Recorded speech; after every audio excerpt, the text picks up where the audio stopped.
Olá, tudo bem? Hoje nós vamos prosseguir com mais um vídeo dessa série sobre o romance Ressurreição, de Tolstói, e hoje leremos o capítulo 3º da primeira parte. Muito bem, esse capítulo aqui, ele vai nos apresentar o personagem Nekliudov, que é o nobre, que é um personagem principal ao lado da Maslova, que é a detenta que vai ser julgada. Esse capítulo 3º, eu vou praticamente lê-lo inteiro, porque é um capítulo muito importante e vocês vão entender por quê. Vamos então começar pelo primeiro parágrafo dele. Na hora em que Maslova, exausta da longa caminhada, aproximava-se do prédio do Tribunal da Circunscrição junto com a sua escolta, aquele mesmo sobrinho de suas educadoras, o príncipe Dmitri Ivanovich Nekliudov, que a havia seduzido, ainda estava deitado na sua cama alta, de molas e de colchão de penas, com os lençóis amarfanhados. E depois de abrir o colarinho do paletó do pijama, limpo e feito de tecido holandês, com pregas no peito bem marcadas com ferro de passar, fumou um cigarro. Olhava para a frente com os olhos parados e pensava no que teria de fazer naquele dia e no que acontecera no dia anterior. Muito bem.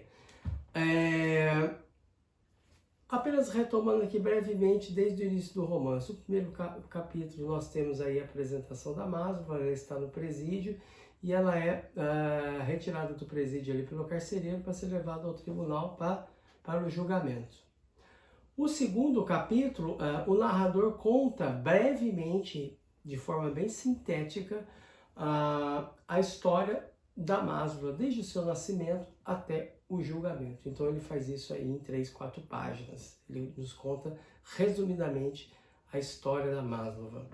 E agora, no capítulo 3º, o que acontece? Ele inicia o capítulo 3º justamente nessa transição de foco da Maslova entrando no tribunal de julgamento e o Nekliudov, né? Então, no momento em que a Maslova está entrando no prédio do tribunal, o Nekliudov ainda está deitado. E é assim que ele faz essa transição de um personagem para outro. O que é importante dizer aqui também, percebam que o capítulo 3 é a continuidade do capítulo 1. O capítulo 2, com a história da Maslova desde o seu nascimento até o dia do julgamento, esse resumo sintético da sua vida, dos fatos principais da sua vida, que importam aqui para este romance, que foram contados no capítulo 2, o capítulo 2 ele foi colocado entre o capítulo 1 e o capítulo 3 como se fosse um parêntese para explicar a trajetória da Maslova desde o seu nascimento. Compreende? Se nós, por acaso, lêssemos o capítulo 1 e depois já fôssemos para o capítulo 3, nós não perceberíamos, não haveria nada de estranho, porque o capítulo 3 é justamente a continuidade do capítulo 1, certo? Vamos então ler uma parte do segundo parágrafo, tá? E percebam que agora Maslova foi colocada de lado e agora o narrador vai se concentrar neste nobre chamado Nekliudov. Ao lembrar a noite da véspera, que passara na casa dos Korchagin, gente rica e bem conhecida, cuja filha todos supunham que fosse casar com ele, Nekliudov suspirou e, após jogar fora o cigarro que terminara de fumar, quis pegar outro cigarro numa cigarreira de prata, mas mudou de ideia e, depois de baixar da cama as pernas brancas e lisas, achou com os pés os chinelos. Cobriu os ombros fartos com um roupão de seda e, a passos rápidos e pesados, caminhou para um banheiro anexo ao quarto de dormir, todo impregnado com cheiro artificial de elixires, águas de colônia, fixadores, perfumes. Lá, com a ajuda de um pó especial, limpou bem os dentes, obturados com chumbo em vários pontos. Enxagou-os com um gargarejo automático. Em seguida, passou a lavar-se de todos os lados e enxugou-se com diversas toalhas. Bom, esse nobre, o Nekhludoff, na véspera, ele passou na casa dos Korchagin, com quem ele tem relações estreitas. E a filha desse casal, como dito aqui, todos supõem que um dia irá casar com o Nekhludoff. Então, o que acontece aqui? Nós vamos começar a acompanhar amanhã deste nobre, né?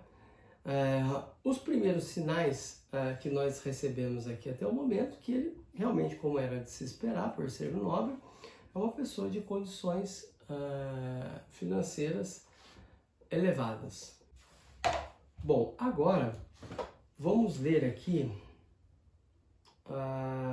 Eu não vou ler o terceiro capítulo, que é basicamente isso que eu acabei de salientar aqui das questões financeiras aí do personagem. Vamos para o quarto capítulo, que é importante. Após recolher entre dezenas de gravatas e broches os que primeiro lhe caíram na mão, antes isso era uma novidade e uma diversão, agora não fazia a menor diferença. Nekhludoff vestiu-se com uma roupa escovada e já pronta, que haviam deixado sobre uma cadeira, e saiu, embora não inteiramente fresco, mas limpo e perfumado, rumo a uma comprida sala de estar, com um assoalho encerado na véspera por 3 mujiques, um imenso buffet de carvalho, uma grande mesa extensível, também de carvalho, e que tinha algo de solene com seus pés, muito afastados, esculpidos em forma de pata de leão. Sobre a mesa, coberta por uma fina toalha engomada com grandes monogramas, havia uma cafeteira de prata com um café aromático, um açucareiro também de prata, uma cremeira com nata fervida e uma cesta com um pão fresco, torradinhas e biscoitos. Junto aos talheres estavam as cartas recebidas, os jornais e o último número da Revue des Deux Mondes.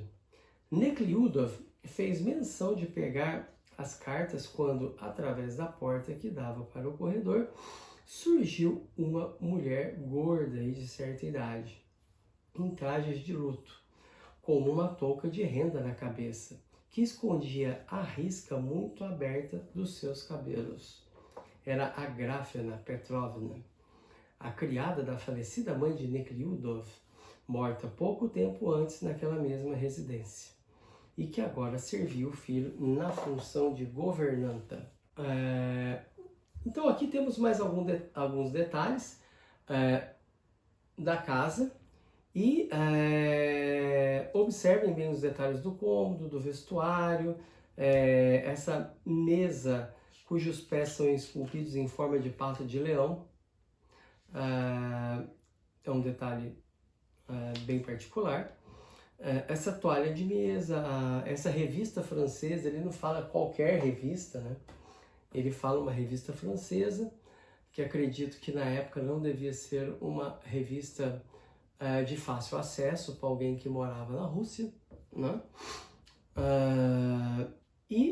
O que é muito curioso aqui, né, nesse início, né, tem essas dezenas de gravatas e broches. Ele pega aquele que primeiro lhe caía na mão. Mas antes, aquilo para ele era, quando aquilo era uma novidade, né, e uma diversão, hoje ele já nem não dá a mínima importância para isso, né? Ele tem tantos, e é tanta gravata e tanto broche. Antigamente ele se entretinha com aquilo, escolhendo, né, diversas gravatas, ver qual que seria a melhor combinação. Hoje ele já está cansado disso, né? Então toda essa fartura para ele não faz mais o mínimo sentido. Ele pega aquilo que lhe cai na mão e coloca, e veste, né? Muito bem. Agora, essa governanta, ela aparece e ela diz ao Nekliudov que há uma carta da princesa, que é filha desse casal dos Korchagin, que é essa mulher com quem ele tem relações, né, e que todos esperam que ela vá se casar com ele. A governanta trouxe essa carta e a princesa está no quarto da governanta esperando. Quer encontrar com ele, né? Então tem um diálogo aqui muito interessante. Então a Grafena, né, essa governanta, ela fala para o Nekliudov: uma carta, não sei se da princesa ou da filha da princesa. A criada trouxe faz tempo. Ela está esperando no meu quarto, respondeu. A Grafena Petrovna entregou a carta, sorrindo de maneira significativa. Está bem, já vou falar com ela, disse Nekliudov depois de pegar a carta e, ao notar o sorriso de Agrafena Petrovna, franziu as sobrancelhas. O sorriso de Agrafena Petrovna significava que a carta era da jovem princesa Korchagina, com a qual, na opinião de Agrafena Petrovna, Nekliudov haveria de casar em breve. E tal suposição expressa pelo sorriso de Agrafena Petrovna desagradava a Nekliudov. Então vou mandar que ela espere. E Agrafena Petrovna, depois de pegar uma escovinha e varrer a mesa que haviam deixado fora do lugar e colocá-la no lugar certo, esgueirou-se para fora da sala de jantar. Bom, o que nos mostra aqui, parece nos mostrar esse diálogo.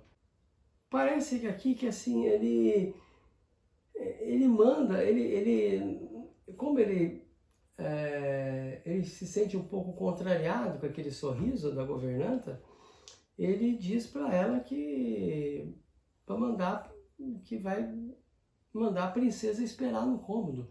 E parece que ele faz isso de propósito, né? Como se assim ele perdesse a paciência, né? Por causa desse sorriso da governanta. E isso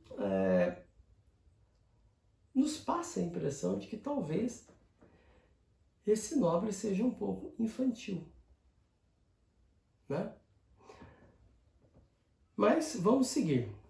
Pode ser o que eu disse aqui, mas é um sinal. Agora vamos então ler a carta da princesa. Percebam aqui, veja bem, antes de ler a carta, que nós já chegamos aí na metade, né, do parágrafo e já temos várias características desse nobre, né? Já estamos conhecendo bastante coisa dele, num período curto, né, de tempo, né? Foi o tempo dele se levantar, se preparar, essa governanta entrar, tem esse diálogo que já parece mostrar algo a respeito de sua personalidade. Vamos ler a carta da princesa, então. Cumprindo a obrigação que me impus de ser a memória do Senhor, estava escrito numa folha de papel grosso e cinzento, com margens desiguais e numa caligrafia pontiaguda, mas esparramada. Venho lembrar-lhe que hoje, 28 de abril, o senhor precisa comparecer ao tribunal para fazer parte do júri, e por isso não poderá de maneira alguma ir comigo e Kolossov ver a exposição de quadros, como ontem prometeu, com sua leviandade peculiar. A menos que o senhor esteja disposto a pagar de multa ao tribunal os 300 rublos que o senhor se recusa por não comparecer ao horário marcado, né? Ou seja, ele tem que ir, a não ser que ele esteja disposto a pagar essa multa pelo não comparecimento. Lembrei-me disso ontem, logo depois que o senhor saiu. Portanto, agora não esqueça. Princesa M. Cortiagina. No outro lado da carta foi acrescentado: mamãe pediu para lhe avisar que o seu lugar à mesa estará à espera até a noite. Venha sem falta, a qualquer que seja a hora. Ou seja, depois do tribunal, do julgamento, ele já está aí convidado para ir para a casa da princesa. Muito bem. O que temos que observar aqui? É curioso que o narrador ele descreve, inclusive, a caligrafia da princesa, né? Isso é muito interessante, né? Temos aquele ponto de vista do Nekliudov, de quem está lendo a carta, né? Então, ele fala aqui da qualidade do papel, né? Margens desiguais, e uma caligrafia pontiaguda, mais esparramada. Muito interessante isso.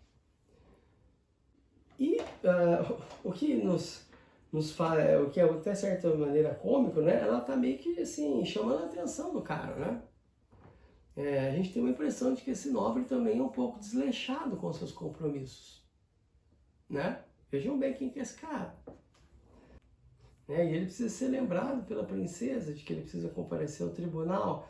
Na noite anterior ele tinha prometido ir com ela e mais um amigo, parece, a uma exposição de quadros. Ou seja, já tinha esquecido desse compromisso do dia 28, que é dessa manhã. Esse é o nobre. Vamos lá. Agora vamos para o parágrafo seguinte, que é a reação da leitura da carta. Nekliudov franziu um pouco a testa. O bilhete era a continuação do árduo trabalho que, já havia 2 meses, a jovem princesa Cortiagina executava em torno dele e que consistia em amarrá-la a ela, cada vez mais, por meio de fios imperceptíveis. Entretanto, além da habitual indecisão frente ao matrimônio que se verifica em pessoas que já não estão na primeira juventude e não se sentem muito apaixonadas, havia no caso de Nekliudov um motivo ainda mais importante, pelo qual, mesmo que ele se resolvesse, não poderia fazer agora o pedido de casamento. O motivo não se prendia ao fato de ele, 10 anos antes, ter seduzido e abandonado Katiusha. Isso já estava completamente esquecido e Nekliudov não o considerava um empecilho para o seu casamento. O motivo era que, nessa mesma ocasião, ele mantinha com uma senhora casada um relacionamento íntimo, o qual, embora já rompido por ele, ainda não fora aceito por ela como encerrado. Nesse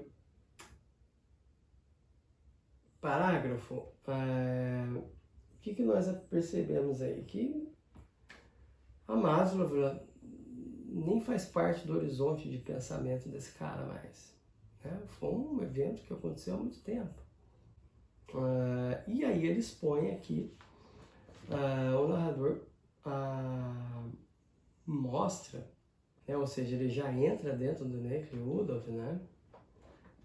E mostra as ponderações dele, né? E a impressão que a gente tem desse cara, a cada parágrafo só vai piorando, né? Eu acho muito boa essa passagem aqui, ó. Entretanto, além da habitual indecisão frente ao matrimônio, que se verifica em pessoas que já não estão na primeira juventude e não se sentem muito apaixonadas, né? Havia no caso de Nekliudov um motivo ainda mais importante, pelo qual, ao mesmo que ele se resolvesse, não poderia fazer agora o pedido de casamento. É muito curioso aqui, ó, ele coloca essa observação de caráter geral, né, dessas pessoas que já estão numa certa, que já passaram da primeira juventude e não se sentem muito apaixonadas. É muito interessante como o Tolstói ele consegue pegar traços que pertencem a muitas pessoas, traços comuns de vida que pertencem a muitas pessoas, né? E os leitores eles se identificam com isso, né? E isso aproxima mais o leitor da obra.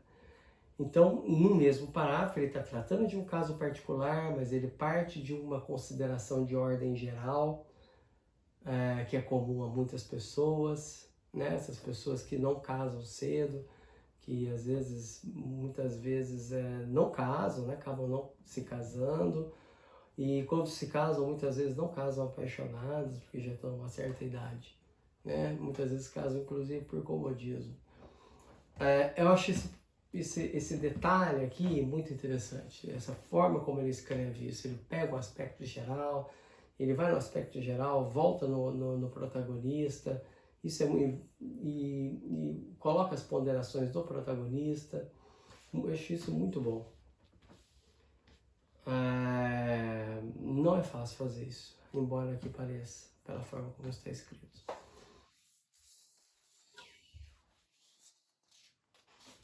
Bom, e aqui a gente descobre o quê? Né? Que piora, a impressão que nós temos dele piora cada vez mais. Por quê? Porque, além da...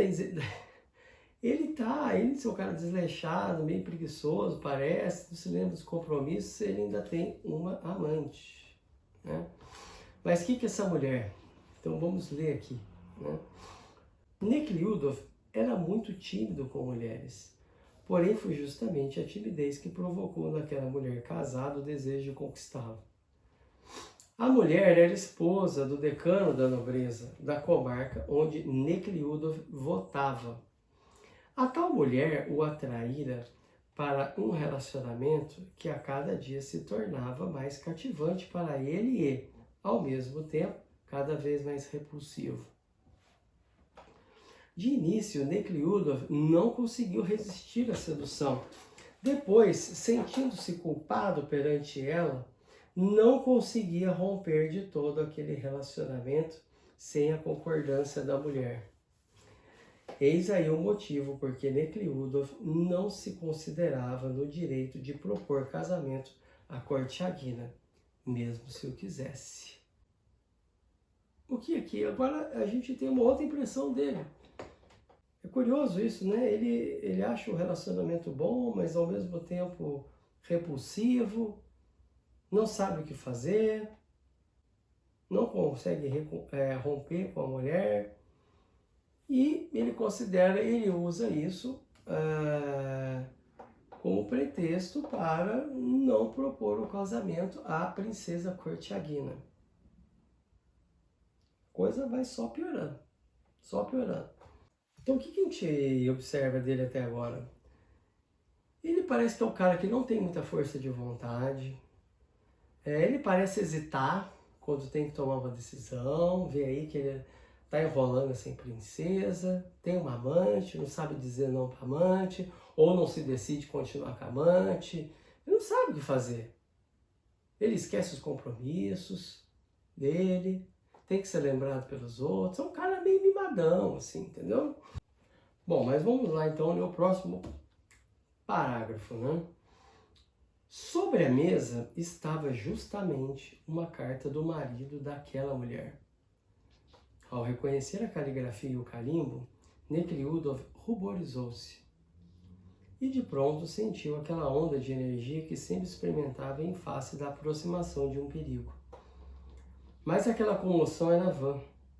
O marido, decano da nobreza da mesma comarca onde ficavam as principais propriedades de Nekhlyudov, comunicava-lhe que estava marcada para o fim de maio uma reunião extraordinária no Ziemstvu, que é uma assembleia rural, tá? E pedia que Nekhlyudov viesse sem falta para dar um apoio para ele nos trabalhos. as importantes questões que seriam apresentadas na reunião, sobre as escolas e as estradas vicinais, às quais se esperava uma forte oposição do Partido Reacionário. O que ele mostra aqui? Que o mero fato de estar lá uma carta desse marido, dessa mulher, ele já fica ali meio receoso, meio com medo, né? Sem nem abrir a carta, né? Então ele tem esse sentimento de culpa acrescido de uma certa fraqueza mesmo, né? Então vamos lá agora para o segundo parágrafo. Nekliudov lembrou-se de todos os momentos torturantes que passara com aquele homem. Lembrou como certa vez pensara que o marido sabia e preparara-se para um duelo, em que Nekliudov tinha a intenção de disparar para o ar. E lembrou a cena terrível em que a mulher correra desesperada para o jardim, na direção do tanque, com o intuito de afogar-se, e ele correu atrás dela. Não posso viajar agora e não posso tomar nenhuma atitude enquanto ela não me der uma resposta, refletiu Nekliudov. Uma semana antes, escrevera para a mulher uma carta definitiva, na qual se reconhecia culpado e disposto a qualquer tipo de expiação por sua culpa. No entanto, para o bem dela, considerava encerrado para sempre o relacionamento entre os dois. Era a resposta a essa carta que ele esperava e não recebia. O fato de não haver resposta era, em parte, um bom sinal. Caso ele não concordasse com o rompimento, teria escrito havia muito tempo, ou teria ido até em pessoa, como já fizera antes. Nekliudov ouvira dizer que agora um certo oficial lhe fazia corte, e isso o atormentava por causa do ciúme, mas ao mesmo tempo o alegrava com a esperança de uma libertação da falsidade que o afligia. Observe como esse homem é um homem cheio de divisões, cheio de cisões, cheio de conflitos que ele não consegue resolver.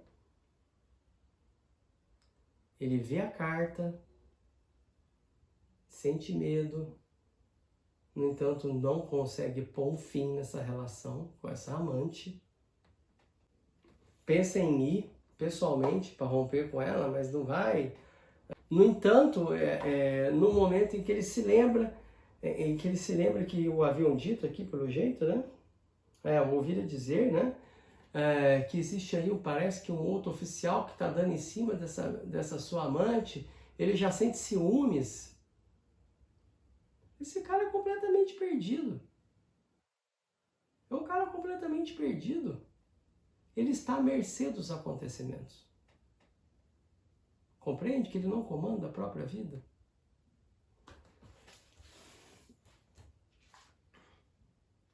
E tem também uma segunda carta na mesa, que é uma carta do administrador de terras dele. E aqui ele manda uma carta para fazer como se fosse um relatório do que está acontecendo na propriedade e tal. E eu vou ler aqui para vocês uma parte desse parágrafo que eu considero importante, e aí nós vamos chegar já no fim do capítulo. Tá?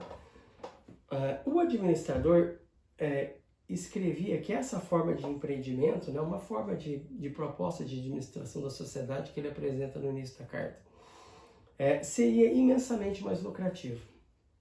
Além disso, pedi desculpas por ter atrasado um pouco o envio dos 3.000 rublos combinados para o primeiro dia do mês.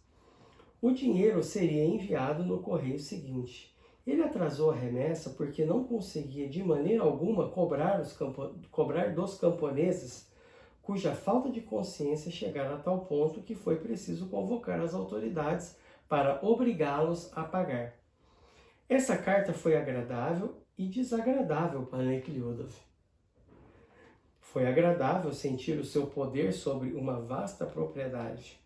E foi desagradável porque, nos primórdios de sua juventude, ele foi um entusiasmado adepto das ideias de Herbert Spencer.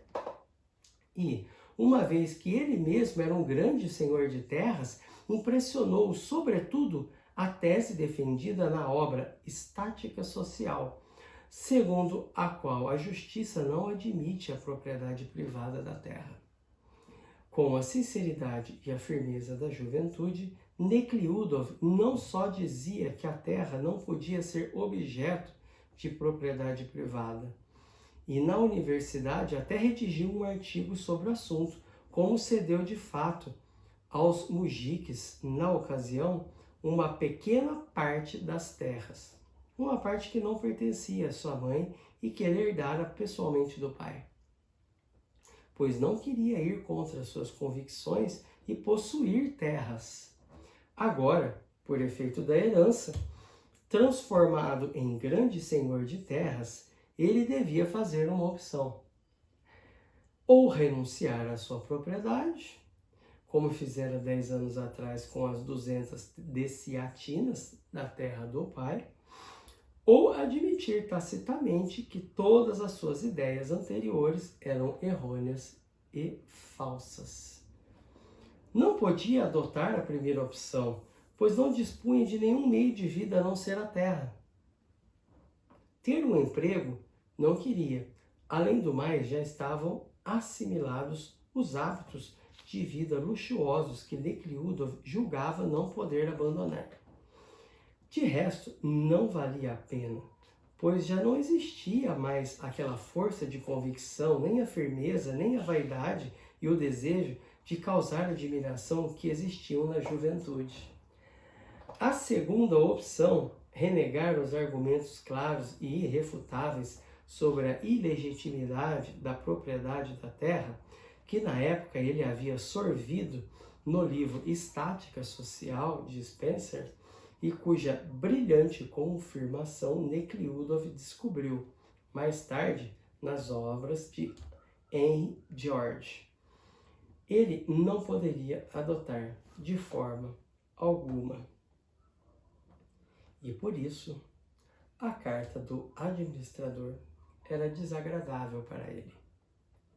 Muito bem, a carta do administrador era desagradável para ele porque essa carta trouxe um outro conflito de ordem totalmente diversa daqueles conflitos emocionais com relação a uma mulher que esperava que ele a pedisse em casamento e a sua amante. Ou seja, esse cara é um cara cercado, né? Veja bem os conflitos dele. Veja bem, vamos analisar esses últimos parágrafos aqui desse capítulo. O cara, ele leu umas obras aí na juventude, ele é um aristocrata, tem muitas terras, chegou a doar, influenciado por essa obra, chegou a doar parte dessas terras para alguns, herdadas do pai para alguns mujiques. E agora tem, parece que essa porção maior da herança que vem da mãe. Então ele fica naquele conflito, né? Eu vou entregar o resto das minhas terras, mas como é que eu vou sobreviver? Eu só tenho essa fonte de renda. É muito interessante aqui que ele fala assim: de resto, não valia a pena, pois já não existia mais aquela força de convicção, nem a firmeza, nem a vaidade e o desejo de causar admiração que existiam na juventude. Mais uma vez, o Tolstói pega uma característica de ordem geral. Quantas vezes um jovem não quer impressionar as outras pessoas com atos de qualquer ordem, sei lá, de altruísmo, que ele deve ter entendido aqui que se trata disso, né? Quantas vezes nós não observamos isso e quantas vezes nós mesmos não fomos assim? Queremos apenas passar aí uma bela figura, né? Observem, né, como ele vai até o geral, como ele volta no personagem. Então aqui, o que acontece? Veja bem, ele tem aí os conflitos, né? Quais são? Ele não pode pedir a princesa em casamento porque quer antes resolver sua relação com a amante. Quer largar a amante, mas não sabe como fazer isso. Ao mesmo tempo, ele sente ciúmes ao imaginar que essa amante está com um oficial, aí, com uma outra pessoa. Ele recebe essas terras de herança, acabou de receber essas terras, e por vezes ele se sente bem como dono de terras, por vezes não, por conta aí dessas leituras de juventude. Ele não sabe o que fazer, não sabe se vai abrir mão dessas terras ou não, e se ele decidir permanecer com essas terras, que garantem o seu sustento, ele vai ter que administrá-las, né? Ele não vai poder ficar levando essa vidinha aí, né? Então,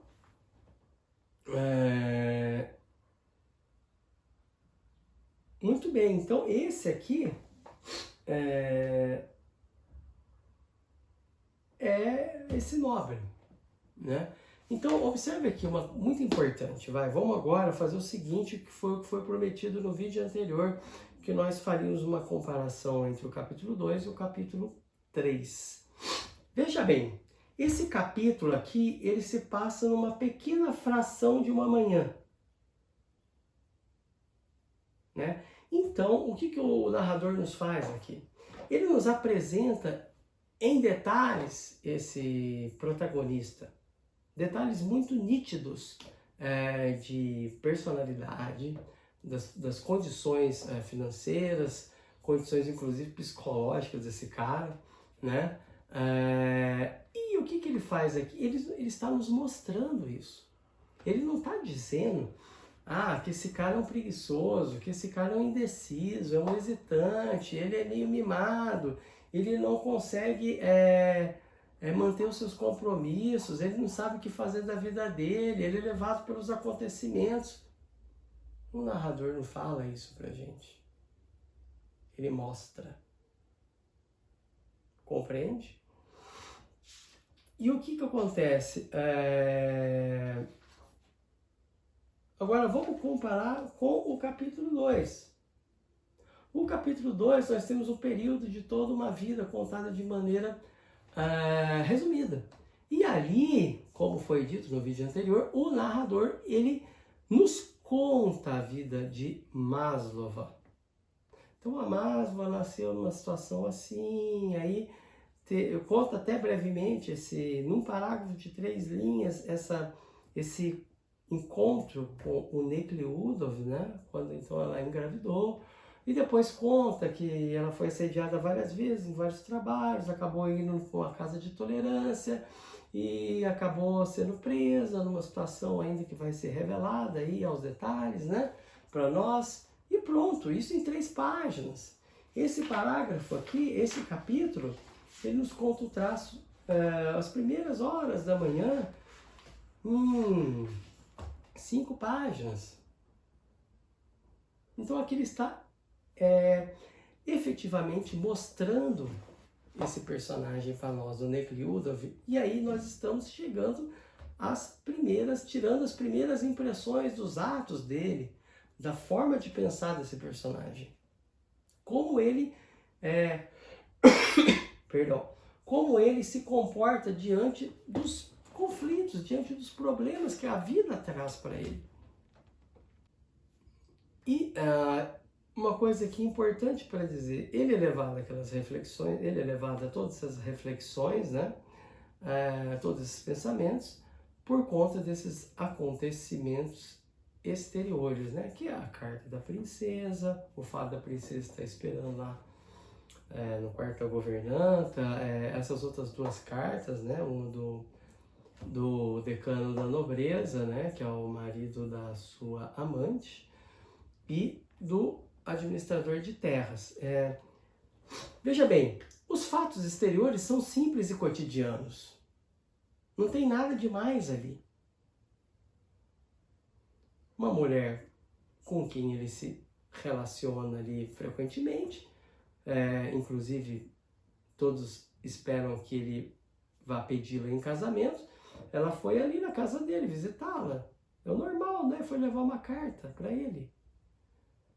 A outra carta do decano da nobreza é solicitando aí a presença dele para ajudar em alguns trabalhos na comarca aí onde ele tem a propriedade. A outra carta do administrador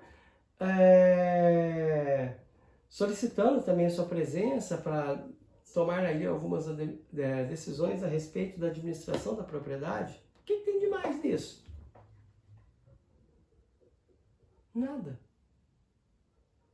Mas as reações provocadas por esses eventos aparentemente comuns, simples, provocam neste protagonista uma série de reflexões.